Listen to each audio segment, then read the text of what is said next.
Welcome back to our channel. ഇന്നത്തെ video എന്ന് പറയുന്നത് വൺ ഓഫ് ദ ബിൽഡിംഗ് മെറ്റീരിയലായ ബ്രിക്കിനെ പറ്റിയാണ് പറയുന്നത്. ബ്രിക്കിൻ്റെ ഇൻഗ്രീഡിയൻസും അതിൻ്റെ ക്ലാസിഫിക്കേഷൻസും അതിൻ്റെ മാനുഫാക്ചറിംഗ് ഒക്കെയാണ് ഇന്നത്തെ വീഡിയോ എന്ന് പറയുന്നത്. അപ്പോൾ ഈ ചാനൽ ആദ്യമായിട്ടാണ് കാണുന്നെങ്കിൽ നിങ്ങളൊന്ന് സബ്സ്ക്രൈബ് ചെയ്തേക്കുക. സബ്സ്ക്രൈബ് ബട്ടൻ്റെ ഒപ്പം തന്നെ ഒരു ബെല്ലൈക്കൺ ഉണ്ട്, അതും കൂടെ ഒന്ന് പ്രസ് ചെയ്ത് കഴിഞ്ഞാൽ നമ്മൾ പുതിയ വീഡിയോസ് ഇടുമ്പോൾ നിങ്ങൾക്ക് നോട്ടിഫിക്കേഷൻസ് ആയിട്ട് വരും. അപ്പോൾ ബ്രിക്കിനെ പറ്റി ആദ്യം പറയുമ്പോൾ നമുക്ക് പറയേണ്ടത് അത് എങ്ങനെ ഉണ്ടാക്കുന്ന എന്നുള്ളതാണ്. എന്തൊക്കെ ഇൻഗ്രീഡിയൻസ് വെച്ചിട്ടാണ് നമ്മൾ ബ്രിക്ക് ഉണ്ടാക്കുന്നത് എന്നതാണ് ആദ്യം പറയുന്നത്. അതായത് ബ്രിക്ക് എർത്ത് എന്തൊക്കെ കൊണ്ടാണ് നമ്മൾ ഉണ്ടാക്കുന്നതെന്നാണ്. അതാണ് ഇവിടെ എഴുതിക്കുന്നത്. Ingredients of good brick. ഇതിൽ വരുന്നത് silica, alumina, lime, oxides of iron, magnesia. ഇത് കൂടാണ്ട് കുറച്ചും കൂടി കാര്യങ്ങളുണ്ട്. അത് അത്ര വലിയ ഇമ്പോർട്ടൻസ് ഇല്ല, അല്ലെങ്കിൽ വളരെ ചെറിയ എമൗണ്ടിൽ ഉള്ളത് കൊണ്ട് മാത്രമാണ് അത് മെൻഷൻ ചെയ്യാത്തത്. എല്ലാ ടെക്സ്റ്റ് ബുക്കിലും നമുക്ക് അത് കാണണമെന്നില്ല. ഇപ്പം നമ്മൾ ബേസിക് ആയിട്ടൊരു PSC പഠിക്കുമ്പോൾ ആകെ നമ്മൾ കാണുന്ന ഇത്രയൊരു 5 ഇൻഗ്രീഡിയൻസ് ആയിരിക്കും. പക്ഷെ നമ്മൾ കുറച്ചും കൂടി ഹയർ ലെവലിലെ ടെക്സ്റ്റിലേക്ക് നോക്കുമ്പോൾ കുറച്ചധികം ഇൻഗ്രീഡിയൻസ് കാണാൻ പറ്റും. വാട്ടർ, കാർബൺ ഡൈ ഓക്സൈഡ്, അങ്ങനത്തെ കുറച്ച് കാര്യങ്ങളും കൂടി നമുക്കതിൽ സൾഫർ ട്രൈഓക്സൈഡ് അതൊക്കെ നമുക്ക് കാണാൻ പറ്റും.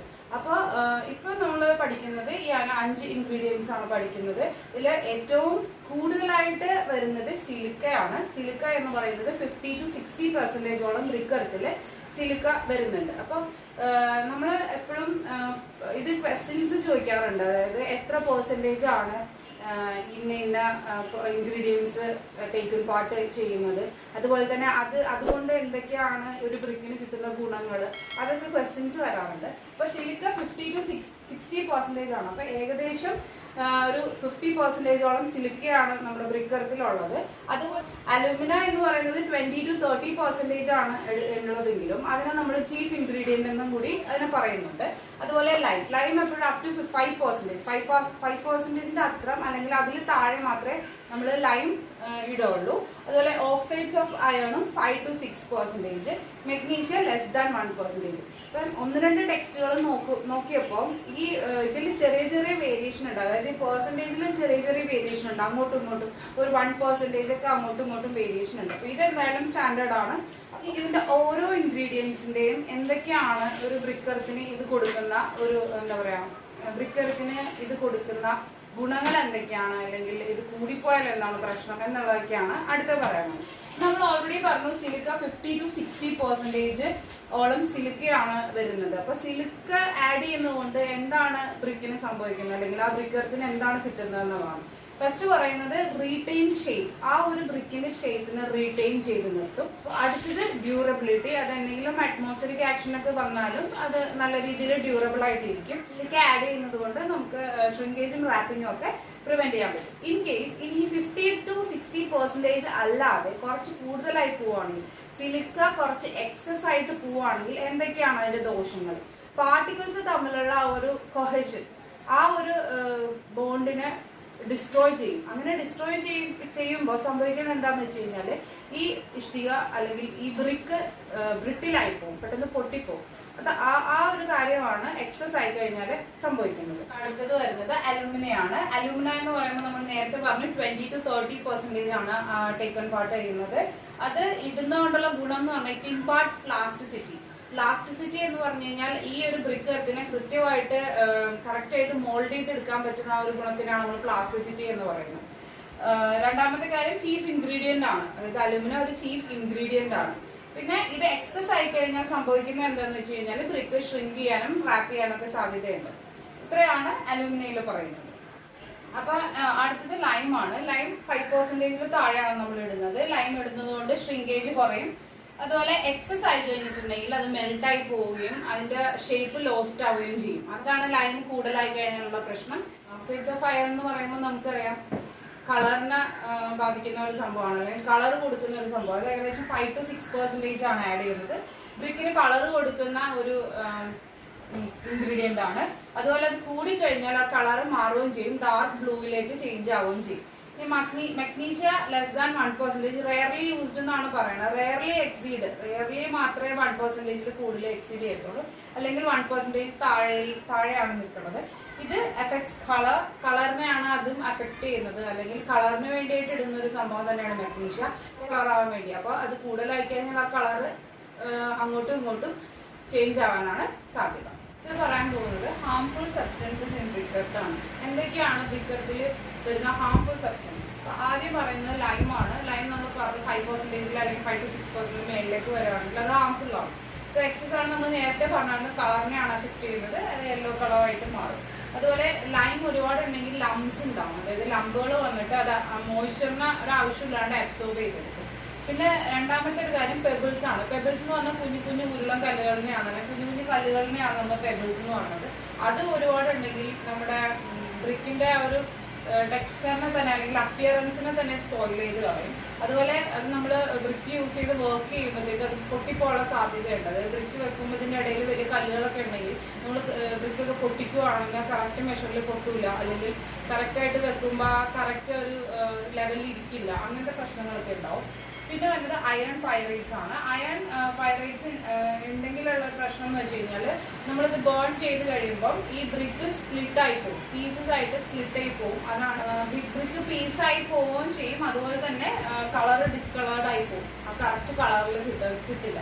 ഇനി ആൽക്കലീസ് ഉണ്ടെങ്കിൽ തന്നെ ആൽക്കലീസ് എന്താ സംഭവിക്കുന്നത് വെച്ച് കഴിഞ്ഞാൽ വാട്ടറിനെ അബ്സോർബ് ചെയ്തിട്ട് ഡ്രൈ ആകുമ്പോഴത്തേക്കും ഈ മോയ്സ്ചർ എല്ലാം ഇവാപ്പറേറ്റ് ചെയ്ത് പോയതിനു ശേഷം ആ ഇഷ്ടികയുടെ മുകളിലായിട്ട് ഒരു ഗ്രേ കളർ, ഒരു വൈറ്റ് കളറായിട്ട് ഒരു പാച്ചസ് ഉണ്ടാവും. അതിന്റെ മുകളിലായിട്ട് കിടക്കും. ഇപ്പം നമ്മൾ ഓരോ സൊല്യൂബിൾ സോൾട്സ് ഒക്കെ അബ്സോർബ് ചെയ്തിരിക്കുന്നതാണെങ്കിൽ അത് പോയി കഴിയുമ്പോഴത്തേക്ക് അതിന്റെ മുകളിൽ ഒരു വൈറ്റ് ഒരു പാച്ച് വരും, അല്ലെങ്കിൽ ഒരു വൈറ്റ് പൗഡർ പോലെ വരും. എഫ്ലോറസൻസ് എന്നാണ് നമ്മൾ പറയുന്നത്. പിന്നെ ഓർഗാനിക് മാറ്റർ, ബ്രിക്കറിൽ വല്ല ഓർഗാനിക് മാറ്റർ ഒക്കെ ഉണ്ടെങ്കിൽ അതും പ്രശ്നമാണ്.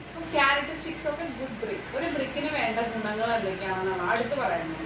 ഇപ്പൊ ആദ്യം പറയണ്ടേ size and shape of brick. ഈ ഒരു ബ്രിക്കിന്റെ സൈസ് അല്ലെങ്കിൽ ഷേപ്പ് എന്ന് പറയുന്നത് റെക്ടാങ്കുലർ ഷേപ്പാണ് ശരിക്കും ഒരു ബ്രിക്ക് എന്ന് പറയുന്നത്. അതുപോലെ തന്നെ ഈ സ്ട്രെയിറ്റ് എഡ്ജസ് ആയിരിക്കണം, കറക്റ്റ് സ്ട്രെയിറ്റ് ആയിരിക്കണം. ഇതുപോലെ ഇതിൻ്റെ അകത്ത് ഇപ്പോൾ അണ്ടുലേഷൻസ് ഒക്കെ ഉണ്ട്, ഇങ്ങനെ അങ്ങനെയൊന്നും പാടില്ല, സ്ട്രെയിറ്റ് ആയിരിക്കണം. അതുപോലെ കോർണേഴ്സ് ആണെങ്കിലും എല്ലാം സ്ട്രെയിറ്റ് ആയിട്ട് ഇരിക്കണം. അങ്ങനെയാണ് ഒരു സൈസ് അല്ലെങ്കിൽ ഷേപ്പിനെ പറ്റി പറയുന്നത്. അടുത്തത് കളറാണ്. കളർ എന്ന് പറയുമ്പോൾ ശരിക്കും ഡീപ്പ് റെഡ് ആണ് പറയുന്നത്, ചെറിയ റെഡ് ആണ് പറയുന്നത്. ഇപ്പൊ ഈ ഒരു ബ്രിക്കിന് ഏകദേശം ഒരു കളർ ഉണ്ട് എന്ന് തോന്നുന്നു, പക്ഷെ ഈ വേറെ നോക്കിയാൽ ഇതൊരു വേറെ കളറാണ്, ഒരു ഓറഞ്ച് കളറാണെന്ന് പറയാം. അപ്പം ഓരോ ക്ലാസ് ഉണ്ട്, ഇതിന് ഓരോ ക്ലാസിഫിക്കേഷൻ ഉണ്ട്, അത് നമ്മൾ ഡിസ്കസ് ചെയ്യാം. അപ്പോൾ ഓരോ ടൈപ്പ് ഓഫ് ബ്രിക്കിനും ഓരോ കളറ് കാണുന്നുണ്ട്. അതുപോലെ തന്നെ ഈ ബ്രിക്കിന് correct edge, correct straight line ആയിരിക്കും, അല്ലെങ്കിൽ കറക്റ്റ് എന്താ പറയുക കറക്റ്റ് എഡ്ജസ് ആയിരിക്കും, കറക്റ്റ് കോർണേഴ്സ് ആയിരിക്കും, പൊട്ടലൊന്നും ഉണ്ടാവില്ല. പക്ഷെ ഇതിൽ പൊട്ടലുണ്ട്. അപ്പൊ അതിനൊരു ക്ലാസിഫിക്കേഷൻ ഉണ്ട്, അത് ലൈറ്റർ പറയാം. അപ്പൊ കളർ എന്ന് പറയുന്നത് ബ്രിക്കിന്റെ കളർ എന്ന് പറയുന്നത് ഡീപ്പ് റെഡ് അല്ലെങ്കിൽ ചെറി റെഡ് എന്നാണ് ബ്രിക്കിന്റെ കളർ പറയുന്നത്.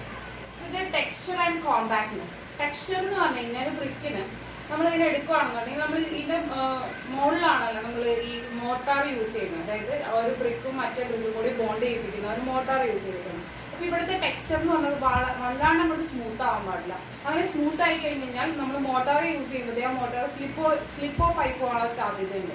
മറ്റേ ഇഷ്ടികയും കൂടി വെക്കുമ്പോൾ കറക്റ്റ് ബോണ്ട് കിട്ടത്തില്ല. അപ്പം ടെക്സ്ചർ ഇവിടെ ഒരു ഇച്ചിരി റഫായിട്ടായിരിക്കണം ഇരിക്കണം, എന്നാൽ മാത്രമേ മോട്ടാർ യൂസ് ഇടുമ്പോൾ കറക്റ്റ് ഒരു ബോണ്ടിൽ നിൽക്കുള്ളൂ, അല്ല ഒരു ഗ്രിപ്പിൽ നിൽക്കത്തുള്ളൂ. അതാണ് ടെക്സ്ചർ.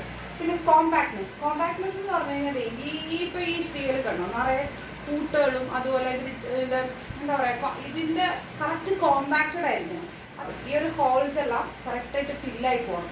അല്ലാണ്ട് അവിടെ ഇവിടെ കൂട്ടുകൾ അങ്ങനെയൊന്നും പാടില്ല, അല്ലെങ്കിൽ എന്തെങ്കിലും കല്ലുകളൊക്കെ മുഴച്ചു നിൽക്കുന്ന പോലെ വെക്കുക, അങ്ങനെയൊന്നും പാടില്ല. ഇതിൻ്റെ കംപ്ലീറ്റ് അങ്ങനത്തെ ഒരു ടെക്സ്ചറാണ്, അല്ലെങ്കിൽ കോമ്പാക്ട്നെസ് ഇല്ലാത്തൊരു ബ്രിക്കാണിത്. അപ്പം എപ്പോഴും കോമ്പാക്റ്റ് എന്ന് പറയുന്നത് കറക്റ്റായിട്ട് ഫില്ലായിട്ട് ഇരിക്കുന്നതാണ്, എന്നാൽ ഒരുപാട് സ്മൂത്ത് ആവാനും പാടില്ല. അടുത്തത് ഹാർഡ്നെസ് ആൻഡ് സൗണ്ട്നെസ് ആണ്. ഹാർഡ്നെസ് എന്ന് പറഞ്ഞു കഴിഞ്ഞാൽ നമ്മൾ ഇതിന് നെയിൽ വെച്ച് സ്ക്രാച്ച് ചെയ്യുമ്പോഴത്തേക്കും ഇവിടെ ഒരു മാർക്കിങ്ങും വരാൻ പാടില്ല എന്നാണ് പറയുന്നത്.